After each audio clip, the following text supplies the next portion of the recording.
Vayichan sham Yisrael enged ha'har Ahar kulanu ke'echad.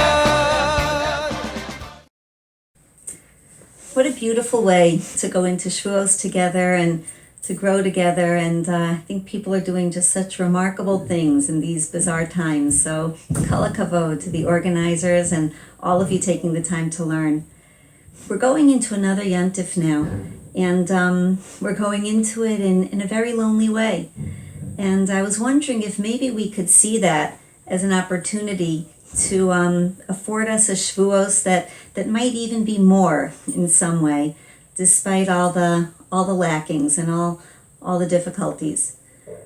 You know, we play a lot of roles every day of our lives. As a matter of fact, in psychology, there's something called role therapy that helps people navigate all the roles and all the hats that they wear every day, and there are a lot of them. If you think of your family roles and your community roles and your employment and your extended in-laws, and it's a huge amount of roles that we play every single day.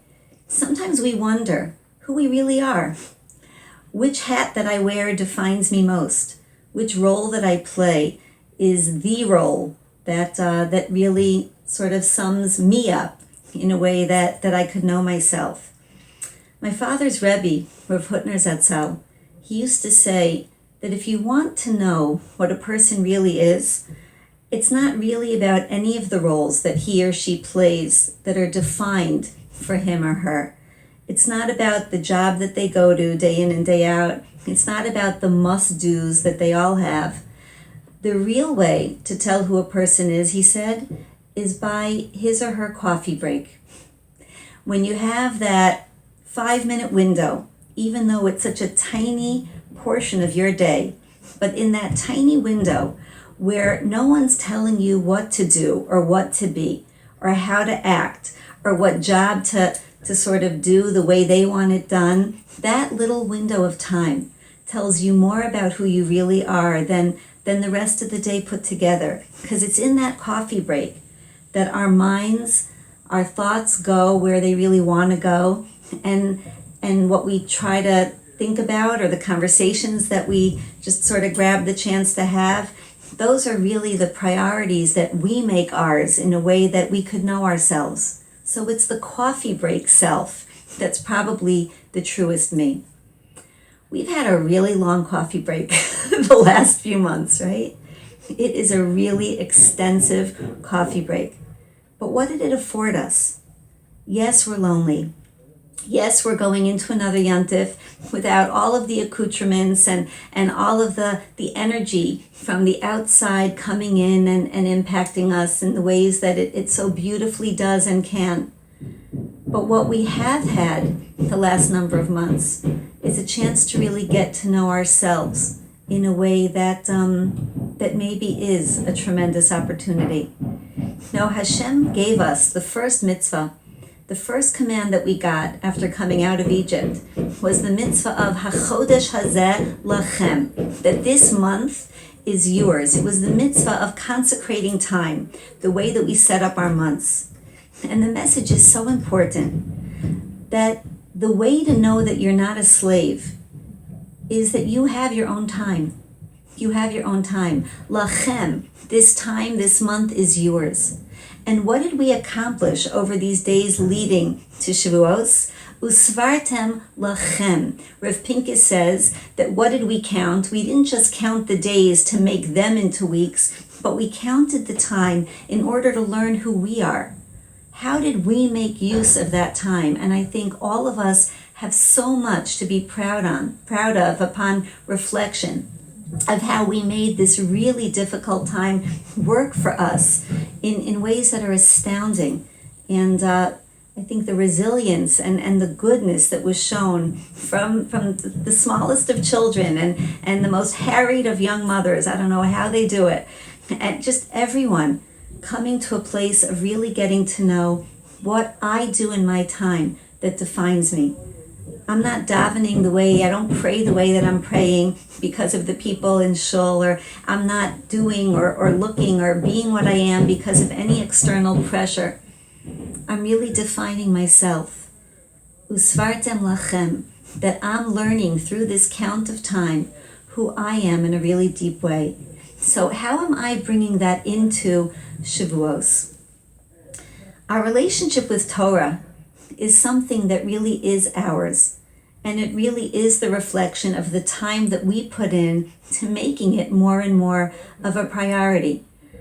So how do we see that? It's not that certain people have an edge on the legacy of Torah or just being that much more connected than others because of their background or family. That's not the case. We're told that there are banim talmidei chachamim. They're children of very great Torah scholars. That historically, lo yarshu, they didn't inherit the Torah of their fathers. Why? Shalo berchu baTorah techila. They didn't bless the Torah before starting to learn it. Now, of course, we know that on a literal level, there are blessings that we make that daily in the brachos of the morning that initiate our day of Torah connection. So on a literal level, not making those brachos, that's one piece. But what does it mean on a deeper level? That it means that they didn't approach the Torah as a bracha. They didn't see it as a personal privilege. Let's even look at those brachos that we make, introducing Torah in our lives every day. First, we make the bracha of la'asok b'divrei Torah, to be busy with it, to be involved with it, not just to learn with it, not just to learn it, but to make it our involvement, to make it our business in terms of our 24/7. It's cute. I heard years ago from a doctor of mine, he said, look up in Exodus, in Shemos, 24/7, you'll find the words Na'aseh v'nishma, our commitment in taking on the Torah. That's our 24/7 occupation as Jews. So la'asok, from being busy with the Torah, not just learning it, but applying it in every way in real time. Then the second bracha is asher bachar banu, the appreciation that now that I know what it is, that I feel the blessing of it in my life because I made it mine and I connected to it through my initiation, that now I could say, Asher Bachar Banu, now I could appreciate having been chosen to have it. Not that it's just a legacy of an inheritance, that I happen to have it on my bookshelf, so I'm one of the lucky ones. No. Shelo berchu baTorah tchila, when you don't bless it, when you don't see it as the privilege that it is, because you've plugged in and made it your work, it can't just become yours. So over this span of time from Pesach to Shavuos, what we accomplished was that we created a self. We created this coffee break self of who we are, and we proved that we are the people that yearn for and want that connection to Torah. We want that very badly. There will be a Shavuos every year, but if I don't count every day and in some way every day make it mine and show that it's what I'm leaning toward and wanting more than anything else, there will be a Shavuos, but it won't be my Shavuos. It won't be the lachem. It won't be for us in the way that we created it. Even in the way that we were counting all these weeks, it's interesting. Usually when you're excited about something, you count down. Remember those days that you were excited for a birthday? 10, 9, 8, more days to my birthday. Blast off.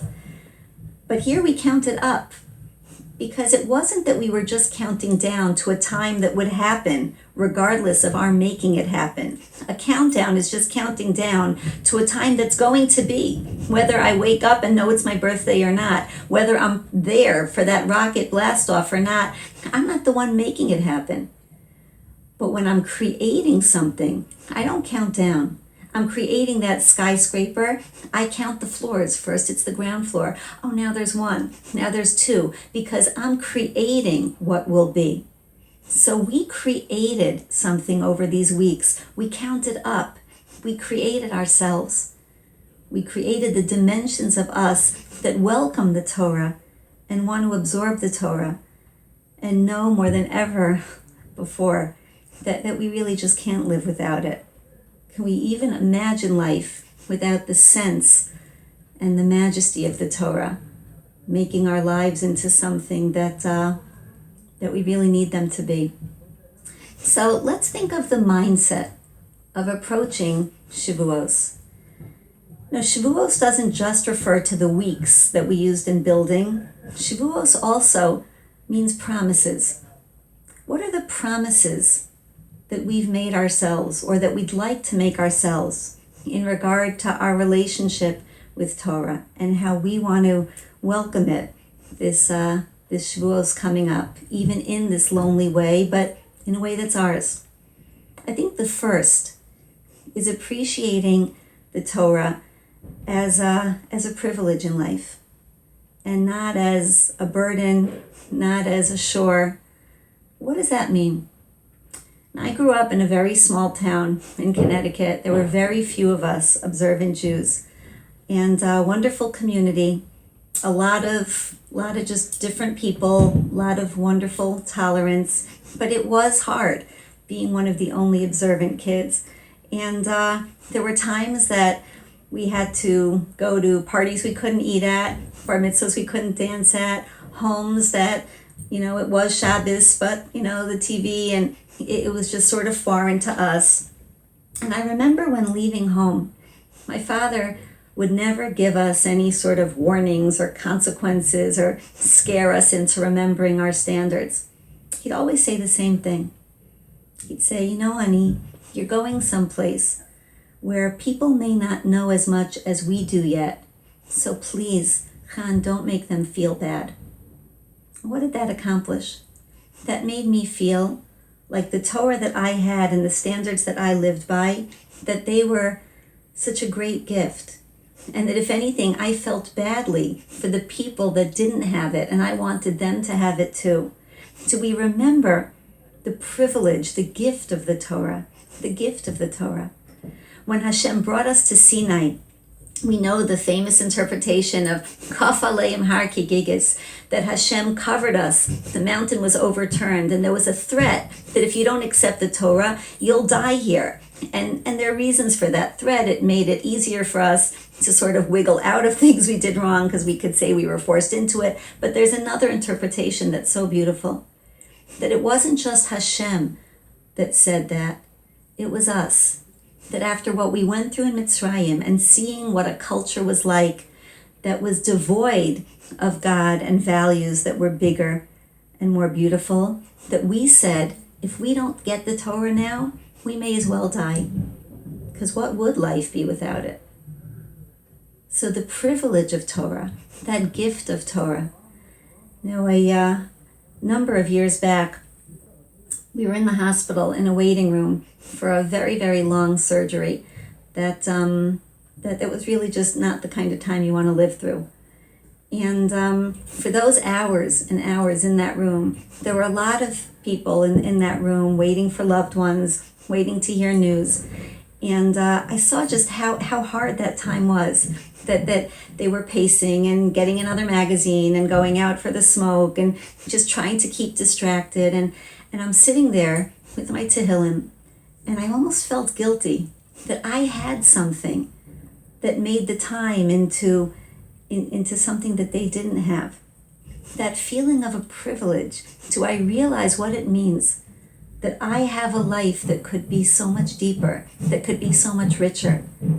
That lo berchu b'Torah tchila, how could you not bless the Torah? How could you not realize it as the gift that you can't live without? So the first mindset is just building that frame of reference. What's the context of Torah in my life? The context of it as the bracha that it is.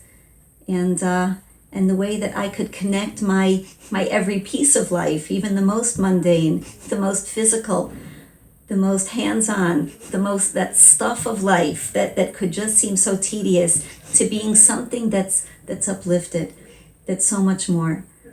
I think, have you ever washed your hands as much as you've been washing them lately, right? It's amazing. So, and I think washing, right? We're doing things all day that are all about our hands and menial. And the first bracha that the first mitzvah rather, that the Kohanim, that the priests made in the Mikdash, they washed their hands. And when we wash our hands, we make this bracha, remembering that avoda, that work in the Mikdash, of al netilas yadayim. Netilas is the Aramaic form of nesilas, of uplifting, that we're Jews.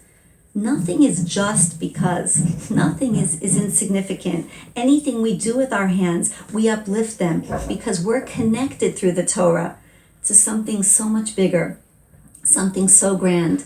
So just realizing the purpose it gives us in our lives, just that gift, it's just such a privilege.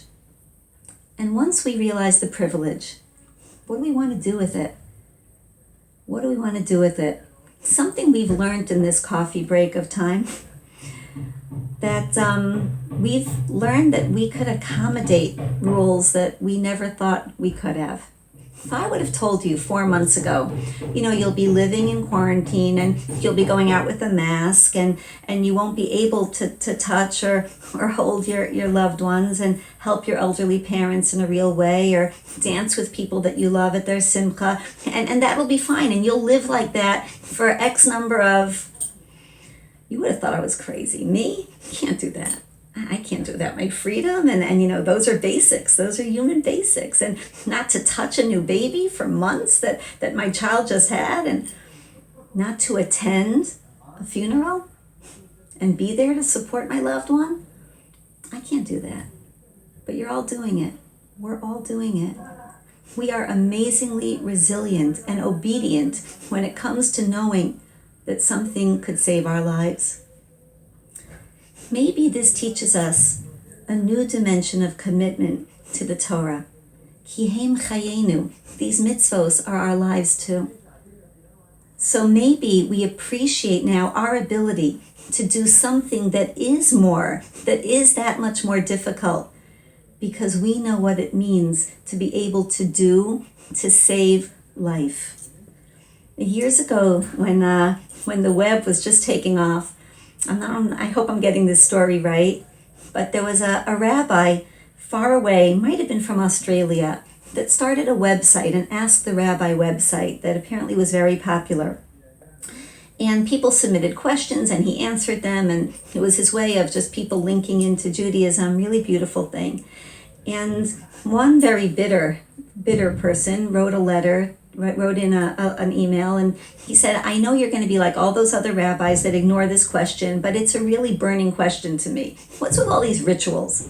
We could be good Jews, we could be Jews at heart, we could be spiritual people. What do we need all these mitzvot? What do we need all these rituals? You just want to keep us busy. You just want to lay on the guilt. There's no point to them. And I'll bet you won't answer me because there are no answers. A week goes by, 2 weeks go by, no answer. Maybe he's right.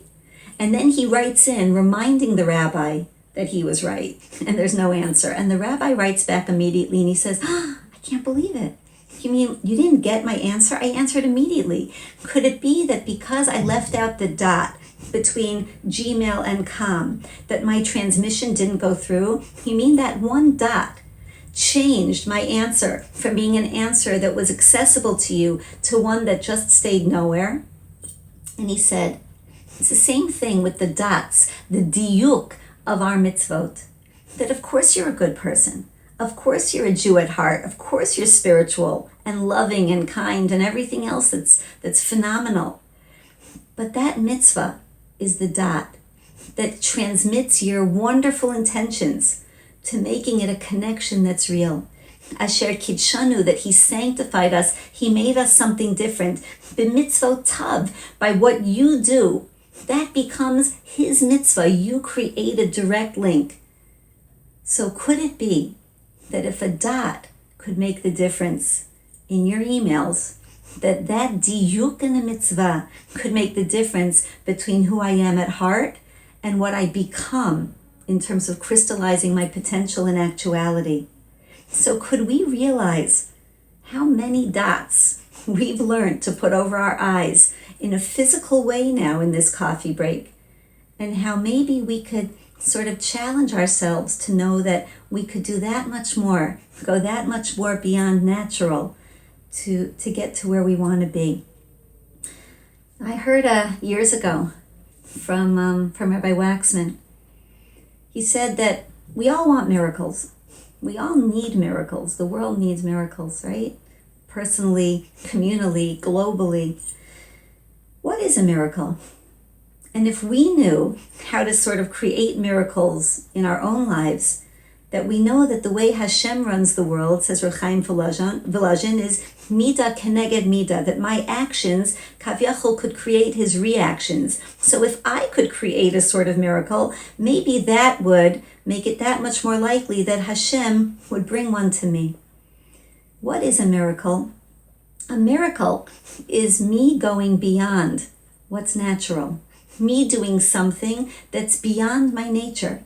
So if I do something that's not so natural, and we're doing a lot that's not so natural, but if I do it in regard to my spirituality, I do that much more in creating the binyan, the self that I want to be vis-a-vis the Torah, then I'm bringing the potential of miracles to the world in a very, very beautiful, big way. Just something to think about in terms of committing in a way that might be that much more new. Thirdly, third mindset. So we have the privilege, we have hopefully the commitment. Third mindset. We are lonely this year. We are all sort of holed up in our own places, in our own spaces. But we're committing and connecting to a Torah that not one of us could keep on our own in totality. Isn't that wild? Not one of us could keep all of the mitzvos by ourselves. That we women, I think we're short 14, that there are some that only Kohanim could do, some that are only done in Israel, some that are the poor, that are the rich, that we need everyone.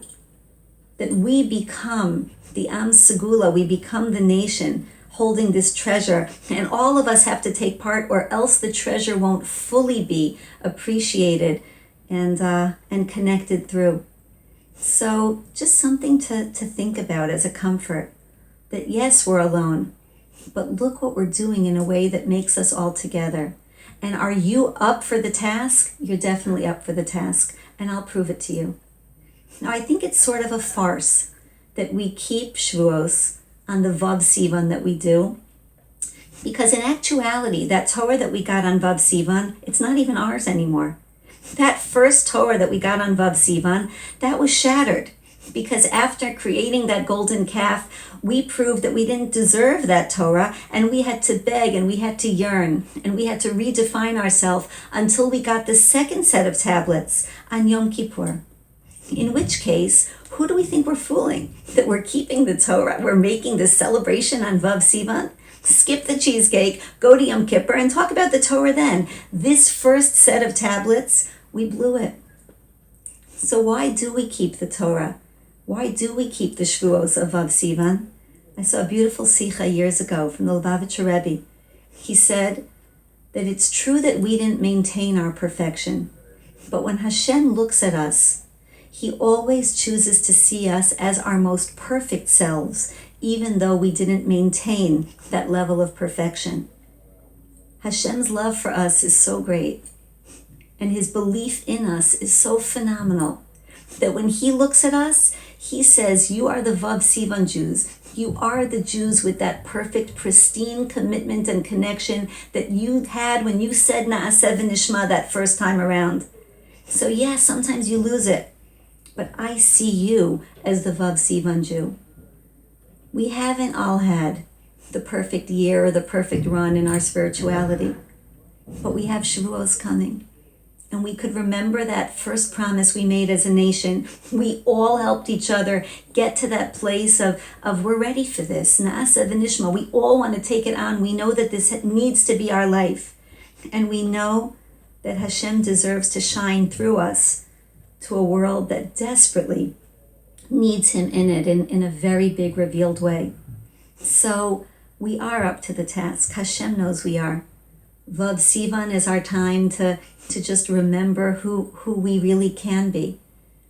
And in this span of this very, very turbulent coffee break, I think we've come that much closer to knowing what we mean, to knowing what Hashem means to us, to knowing how much Torah is not just a luxury, it's not just a culture, it's our everything.